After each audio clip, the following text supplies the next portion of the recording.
పిల్లల యొక్క జెండా ఉన్నతమైనటువంటిది. ఇంకా వారు వేదిక మీదకి రావాల్సిందిగా కోరుతున్నాను. అలాగే శ్రీనివాస్ గారు ఓం శాంతి.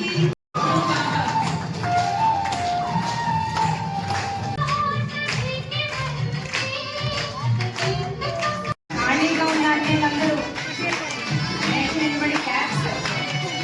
ఊరికే సినిమాలో చూస్తున్నారండి.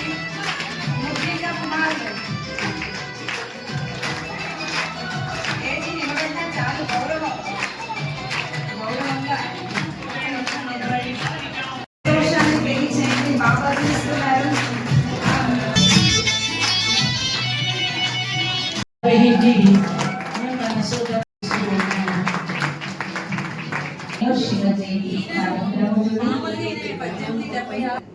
అమరావతిలో మరి రిట్రీట్ సెంటర్ లో కూడా శివ జయంతి కార్యక్రమం ఉంటుంది. తప్పకుండా మీ ఫ్యామిలీతో తప్పకుండా రావాలి. అలాగే మీరు రావడంతో పాటుగా చిన్ని గారిని కూడా తీసుకొస్తే ఇంకా చాలా బాగుంటుంది. మీరు కూడా మీ శుభాకాంక్షలు. నారా చంద్రబాబు నాయుడు గారు, మన సెంట్రల్ ఎమ్మెల్యే బోండా ఉమామహేశ్వర గారు, అదేవిధంగా అక్కయ్య చెప్పిన విధంగా మన పార్లమెంట్ సభ్యులు కేసినేని శివనాథ్ చిన్ని గారు కూడా విశ్వసించేటువంటి అతిపెద్ద ధార్మిక సంస్థ మన సంస్థ.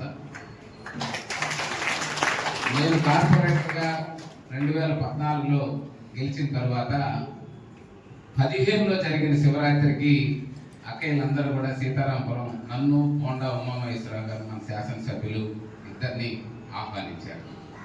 ఆ రోజు నుంచి కూడా ఒక తెలియనటువంటి ఆధ్యాత్మిక లోకంలో ప్రతి సంవత్సరం ఈ టయానికి బాబానే మమ్మల్ని అలా పిలుస్తూ ఉన్నారు.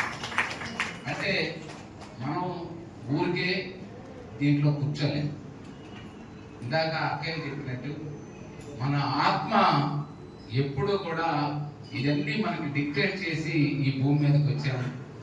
మన ద్వారా ఈ వీళ్ళకి కావాల్సినటువంటి ఇదినంతటిని కూడా అందించడానికి వీళ్ళందరూ ఎంతో సాక్రిఫై చేసి ఈ సమయంలో ఒక పీస్ ఆఫ్ మైండ్ని తీసుకొస్తూ ఒక ప్రశాంతత కోసం కృషి చేస్తున్నటువంటి వీళ్ళందరూ ఆశీర్వైనటువంటి ఈ వేదిక నేను కూడా చూస్తాను. బాబా గారి ఆశీస్సుగా భావిస్తూ అందరికి కూడా 90వ శివ జయంతి శుభాకాంక్షలు తెలియజేస్తూ ఓం శాంతి. ఓం